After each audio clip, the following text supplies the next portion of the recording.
Looks like Prince Harry did some serious damage control as Australia has reversed its verdict to cut funding from the Invictus Games. Harry loses everything. Finally, the court defeat that has happened recently leaves Prince Harry facing a shocking reality.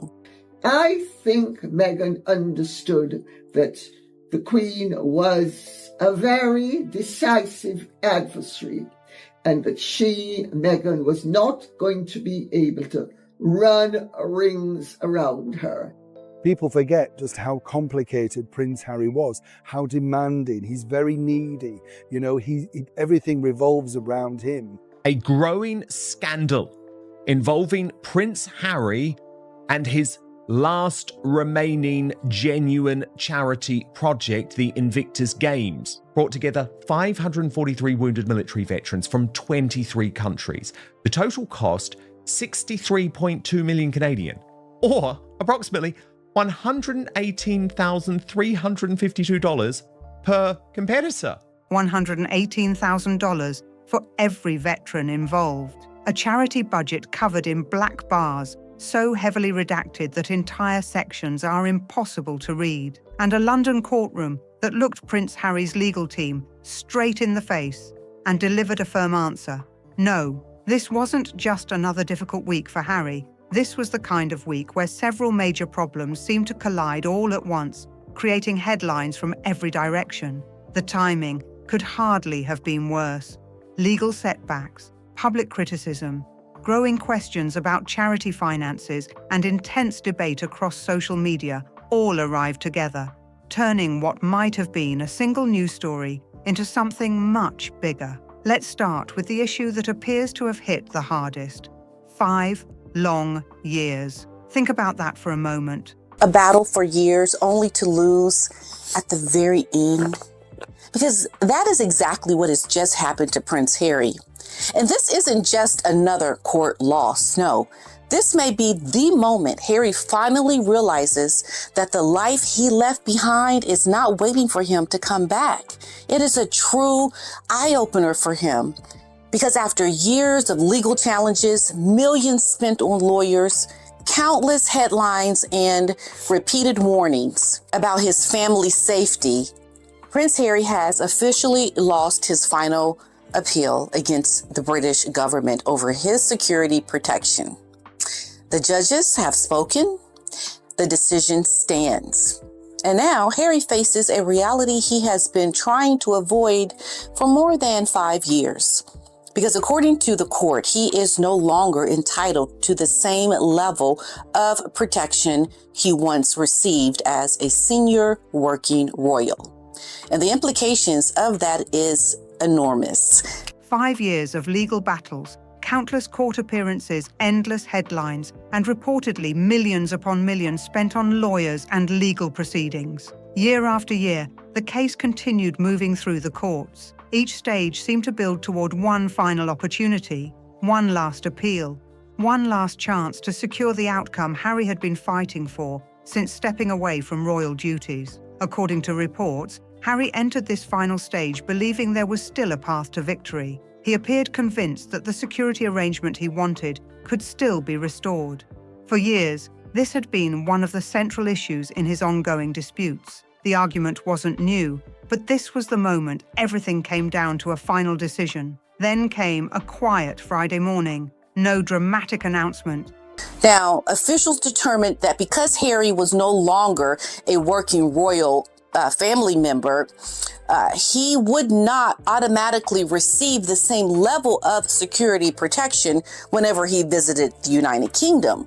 Instead, security assessments would be made on a case-by-case basis. I did a video on a fatwa being put out on Prince Harry because of what he wrote in the book Spare.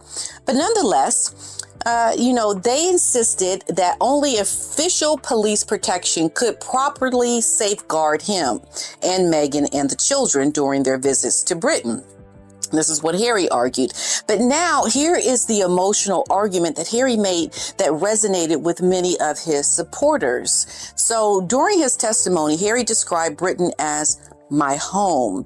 Now, think about that for a moment, okay? Because despite living in California, despite the Netflix documentaries, despite the interviews, despite all the explosive memoir allegations and stories that he told in his book Spare, Harry still considers the United Kingdom his home. And he argued that his children deserve the opportunity to know that part of their heritage comes with certain things that he still wants to rely on as being still legitimate to who he is and who his children are, although he lives in America. No grand public event, just a ruling from the judges that effectively ended the fight. The decision was clear. The appeal failed. The automatic taxpayer-funded police protection that Harry once received as a working royal would not be restored. The legal road ended right there. No additional appeal. No next step waiting around the corner. No backup plan inside the courtroom. As far as this case was concerned, the battle was over. But what really caught people's attention wasn't only the decision itself. But then came this statement that made the defining moment of his case really stand out. Because Harry said that connection that these children, his children have to his family, they cannot be kept safe if they're not on British soil with this certain kind of security. In other words, he was essentially telling the court that without restored security, bringing Meghan and the children to Britain becomes extremely difficult and perhaps even impossible. Now, for Harry, this wasn't just a legal dispute. It was about family. In a line that is already making headlines around the world, the judge effectively stated that Harry's sense of grievance was not enough to overturn the decision. That sentence alone speaks volumes, because many royal observers believe that the court was sending a message. Being unhappy with an outcome does not mean that the outcome was unlawful. Okay? And that distinction ultimately sealed Harry's fate. It was a particular observation from the court that quickly began spreading across newspapers, television broadcasts, and social media platforms around the world. The judge didn't simply reject the appeal. He also highlighted that Harry's frustration and sense of unfairness were not by themselves legal arguments. That comment landed with enormous force because many observers interpreted it as the court drawing a sharp line between emotion and evidence. In other words, someone can feel deeply disappointed. Someone can genuinely believe they have been treated unfairly. But feelings alone do not determine legal outcomes. Courts require evidence, rules, and legal standards. The most recent games held in Vancouver and Whistler in February 2025 brought together 543 wounded military veterans from 23 countries. The total cost 63.2 million Canadian, or approximately $118,352 per competitor. I don't think a lot of veterans actually are devastated. The reality is, if you go deeper into Invictus, a lot of veterans are actually more upset, asking where all the money actually goes to and how they're playing with the veteran money, because they're getting a lot of funding from countries and places to get this, what would typically be veteran support income, that then goes to putting on the Invictus Games. Now, again, I'm not trying to be, belittling what the Invictus Games is trying to do, but I am asking the question of, is it really the best use of veteran funding?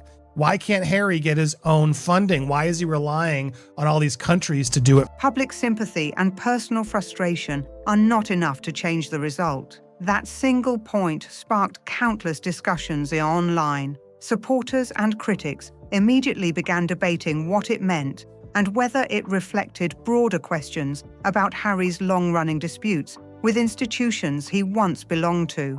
Then there was another detail that left many people stunned. Harry wasn't even there when the final ruling arrived. After years of attending hearings, making appearances, speaking publicly about his concerns, and being photographed outside court buildings, the moment that ultimately decided everything happened while he was thousands of miles away. The judgment was delivered without him present. For many observers, that fact became almost as talked about as the ruling itself. And according to many public reactions, people were not exactly holding back.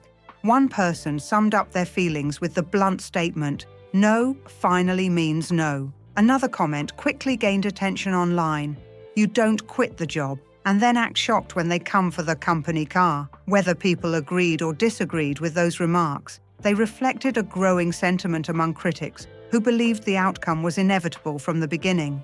So why did Harry believe the appeal could still succeed? That's where the story becomes even more complicated. During the legal process, Harry described Britain as "my home." Those words caught attention because they revealed something deeper than a dispute over security arrangements. Despite life in California, despite major media deals, despite years of distance from royal duties, Britain still appeared to hold enormous personal significance for him. He argued that his children deserve the opportunity to understand their heritage and know the country where their family history is rooted. That point became a major part of the discussion surrounding the case. Then came the argument that many viewed as the foundation of the entire appeal. Harry maintained that his children could not safely visit Britain without receiving the specific level of protection he was requesting. If that protection wasn't available, then visits could become extremely difficult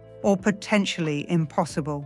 When viewed from that perspective, the case seemed larger than a disagreement about security officers. For Harry, supporters argued it was about family connections, heritage, and future visits.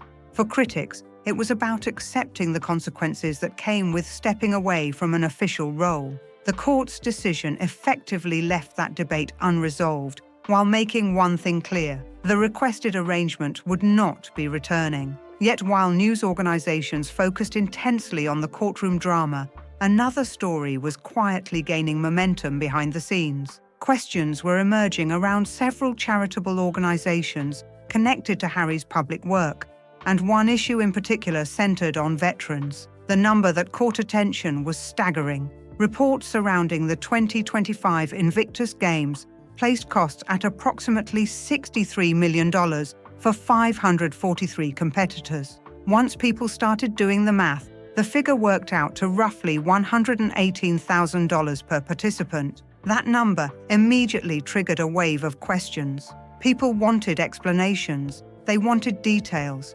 They wanted breakdowns showing where the money had been allocated. The figure sounded so large that many observers struggled to understand how costs could reach that level. The scrutiny intensified because some reports claimed participants covered significant personal expenses themselves, including travel, accommodations, and other related costs. Some commentators even alleged that competitors faced additional expenses simply to participate. If those claims were accurate, critics asked an obvious question. If veterans were paying substantial portions of their own costs, what exactly accounted for the remaining tens of millions of dollars? That question fueled even more attention when discussions turned toward financial documents and budget records. Observers noted that portions of certain budget materials appeared heavily redacted. Entire sections were obscured. Key details were unavailable for public review. Naturally, that only increased speculation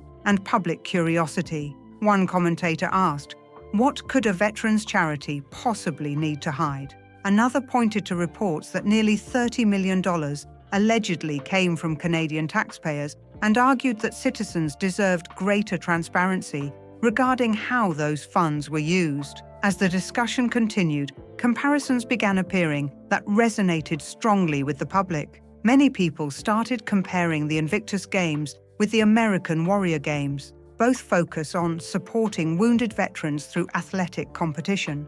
Both promote resilience, recovery, and achievement. Yet according to figures widely discussed online, the American Warrior Games reportedly operate with a budget of around $2 million annually. That comparison became impossible for many people to ignore. On one side stood a reported $63 million operation. On the other stood a program reportedly functioning at a fraction of that cost. Similar goals, similar mission, similar focus on veterans, yet vastly different financial figures. And once those numbers entered the public conversation, the questions only grew louder. More people began examining the budgets, more commentators started discussing transparency. More critics demanded detailed explanations, and the comparison between a reported $2 million program and a reported $63 million event continued spreading across headlines, broadcasts, online discussions, and public debates, raising even more questions about how two organizations pursuing such similar purposes could end up carrying price tags that appeared worlds apart. What really caught people's attention wasn't just the size of the budget. It was the questions ordinary viewers started asking once they looked beyond the headlines and began doing the math for themselves. The audience looked at those massive figures and immediately focused on something much more personal.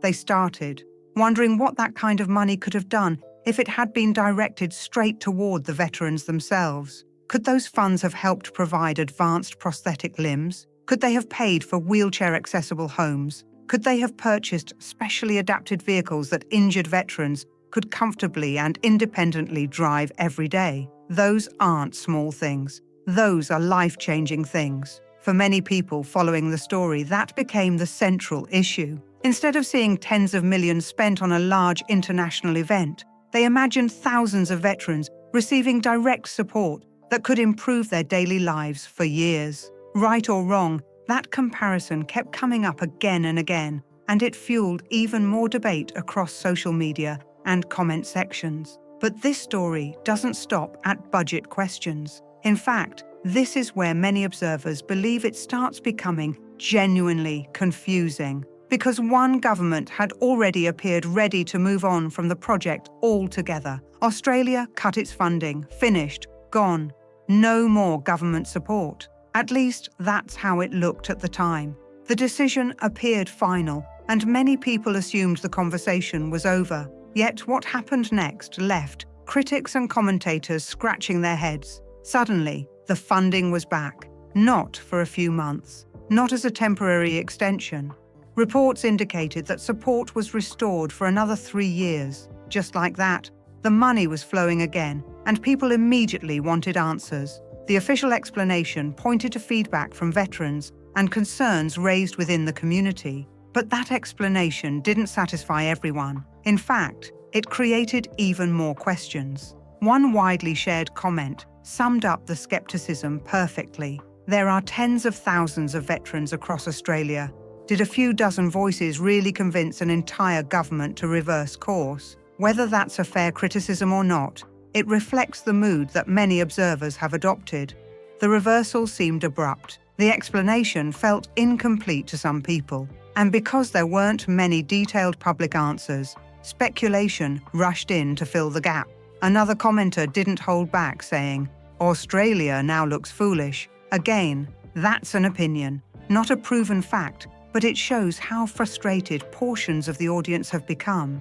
Many feel like they're hearing one version of events while seeing something very different unfold in front of them. That disconnect has only deepened public suspicion. By this stage, many critics had stopped asking polite questions and started demanding something much bigger. Calls for a full independent audit began growing louder. Online discussions became increasingly heated. Some critics even started using the nickname Invictus, a play on words that quickly spread through comment sections and discussion forums. And once that nickname started circulating, the criticism intensified even further. People began throwing around serious accusations and dramatic claims. Whether those claims are justified or not, the reality is that public frustration has reached a level where many individuals are openly questioning leadership, management, and accountability. At the same time, another idea started gaining traction. If confidence in the current leadership continues to weaken, some commentators argue that perhaps the organization should eventually look toward a different public figure as patron. One name that repeatedly appears in those conversations is Mike Tindall. Whether that would ever happen is another question entirely, but the fact that people are discussing alternatives at all says a lot about the current atmosphere. Yet if the budget controversy sounds troubling, the next issue is even more serious, because the next charity discussion isn't centered on financial questions. It centered on allegations that have generated concern among human rights organizations and advocacy groups. For 6 years, Harry served as president of African Parks, an organization that manages protected conservation areas across numerous African nations. Then, in 2023, he transitioned to a position on the board. That timing has become a major focus of public discussion. Critics point out that this move occurred around the same period that allegations connected to the organization were receiving greater public attention. As a result, some observers have questioned whether leadership should have responded more visibly and more forcefully as concerns emerged. One of the organizations that has spoken publicly is Survival International, a group that advocates for indigenous rights. The organization has called for Harry to step down, citing allegations involving members of the Baka community in the Republic of Congo. The allegations themselves are deeply troubling. Reports have included claims of serious mistreatment and human rights abuses allegedly carried out by individuals connected to conservation enforcement efforts. These allegations attracted significant international attention and prompted widespread concern. In response, African Parks commissioned an external legal review. Later, the organization acknowledged that abuses had occurred and publicly expressed regret regarding the suffering that had been caused. But the controversy did not end there. According to continuing statements from advocacy groups, concerns remain about conditions on the ground and whether meaningful changes have been fully implemented. Some community representatives have continued speaking out, describing ongoing fears and tensions. That is why this issue continues to follow the organization. And throughout all of this, one question keeps resurfacing among critics. If someone serves in a leadership position and becomes aware of serious allegations, what responsibility do they carry to speak publicly, push for change, or distance themselves if those problems persist? So far, that debate remains unresolved. Critics continue asking questions. Supporters continue defending the work being done. And Harry has found himself facing scrutiny from multiple directions at the same time, which brings the conversation back to the pattern that one particularly observant viewer pointed out earlier. Invictus, African Parks, Centrebal, 3 separate charities, 3 separate controversies. And for many people watching from the outside, that growing list is exactly what keeps drawing attention back to the larger story. By the time people reach this point, one comment seemed to pull everything together into a single question that spread across discussion boards, social media pages, and comment sections everywhere. One viewer laid all 3 organizations side by side and asked, "What do these 3 have in common?" Then they answered their own question with one word: Centrebal. That observation stuck because, in the minds of many critics, it connected several separate controversies into one larger story. Centrebal, the charity Harry co-founded in honor of his late mother, had already experienced its own highly public internal dispute. Reports emerged of disagreements behind the scenes, concerns about leadership, and questions about financial management. Whether those concerns ultimately proved significant or not, the public fallout was impossible to ignore. What was once viewed almost entirely through a charitable lens suddenly became the subject of heated public debate. Then people started lining up the other organizations alongside it. African Parks was facing ongoing scrutiny connected to allegations of serious misconduct and abuse. Invictus was being questioned over spending figures and transparency concerns. Centrebal was dealing with its own internal controversy. Suddenly, critics weren't looking at one story. They were looking at 3. And fair or unfair, that's where a new narrative began taking hold. Across countless online discussions, some people started referring to these organizations as personal piggy banks. They pointed to flights, security arrangements, accommodations, consultants, staff costs, and other operational expenses. Then they asked whether too much money was being spent around the edges instead of directly supporting the causes these organizations were established to help. Now, it's important to remember that criticism is not proof, and speculation is not evidence. But public perception doesn't always wait for final answers. Once a narrative gains momentum, it can become incredibly difficult to stop. And right now, for many observers, That narrative has become the lens through which they view almost every headline connected to Harry and Meghan. That's the key point. Whether the criticism is justified or not, a large portion of the audience is no longer looking at each story individually. They're connecting dots, they're comparing headlines, they're revisiting old stories, they're stacking one controversy on top of another, and asking whether there's a larger pattern underneath it all. And once people start looking through that lens, something interesting happens. The old questions come rushing back. Not the questions from last month, not the questions from last year, the questions that have been hanging around for years and never completely disappeared. For many critics, the charity controversies are only the latest chapter in a much longer saga. The discussion quickly circles back to Queen Elizabeth II. Years after her passing, many people are still talking about reports that Harry and Meghan were invited to Balmoral while the Queen's health was declining. Stories circulated claiming that arrangements had been made, rooms prepared, and opportunities offered for family visits. Whether every detail of those reports is accurate or not, the public conversation surrounding them has never really faded. People continue debating what happened. They continue asking difficult questions. They continue wondering whether family relationships could have been handled differently during those final years. Some comments remain especially emotional. Critics often point to images of the Queen carrying out official duties despite appearing increasingly frail. They remember seeing her continue to meet political leaders, greet visitors, and fulfill her responsibilities almost until the very end. Then they ask questions that still generate passionate reactions. Did they realize how ill she was? And if they did, why wasn't more time spent together? Those questions continue appearing because the Queen remains an enormously respected figure to many people. Any discussion connected to her final years naturally carries strong emotions. And that's why this topic remains one of the most sensitive parts of the entire conversation. Then, almost without warning, the focus shifts from royal history to business ventures. That discussion has become a source of endless online jokes. People frequently poke fun at products associated with Meghan's lifestyle brand. Luxury items, premium pricing, specialty products, and limited collections have all become targets for internet humor. One example continues getting brought up repeatedly. A candle-related product with a price tag that many people considered unusually high quickly became the subject of memes and sarcastic posts. Social media users couldn't resist making jokes, especially when discussions centered around candles and accessories. The internet immediately jumped on one question: why would someone need matches for a candle without a wick? That joke spread everywhere.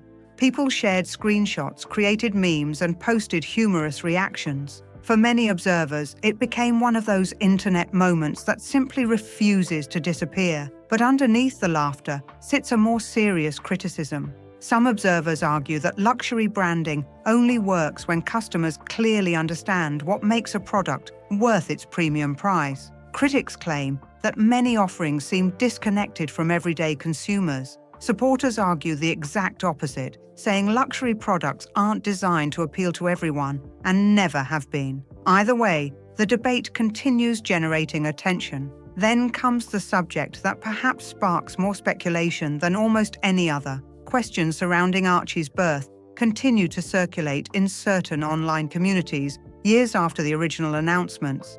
Various claims, disputed theories, interpretations of public records, and discussions about timelines continue appearing online. Some people point to details they believe deserve clarification. Others argue that all necessary information was provided long ago and that the continued speculation serves no purpose. The reality is that many of these claims remain unverified and heavily disputed. But the reason people keep talking about them is surprisingly simple. People often struggle to let go of questions they feel have never been fully answered. Whether those questions are important or not becomes almost secondary. The uncertainty itself keeps the discussion alive. And that's exactly what continues happening here. 5 years after Harry stepped away from royal duties, the debates haven't disappeared. In fact, many of them seem larger than ever. Every new headline revives an older argument. Every controversy reopens previous discussions. Every public appearance generates another round of analysis and commentary. For critics, the list of unanswered questions keeps growing. For supporters, much of the criticism feels repetitive and unfair. But regardless of which side people fall on, one thing is impossible to deny. The public fascination hasn't gone away. If anything, it's intensified. 5 years after walking away, Britain still talks about him. The media still follows him. Comment sections still debate him. And every new development seems to create another wave of discussion. These questions aren't fading into the background. They're multiplying, evolving, and generating new conversations every time another headline appears. If you want to see just how deep this story goes, check out the videos on your screen right now. They break down the biggest controversies, the biggest claims, and the biggest questions that people are still debating today. And if you enjoyed this video, don't forget to like, comment, and subscribe. Turn on notifications so you never miss an update. And let us know your thoughts below, because this story continues to spark debate everywhere people are talking.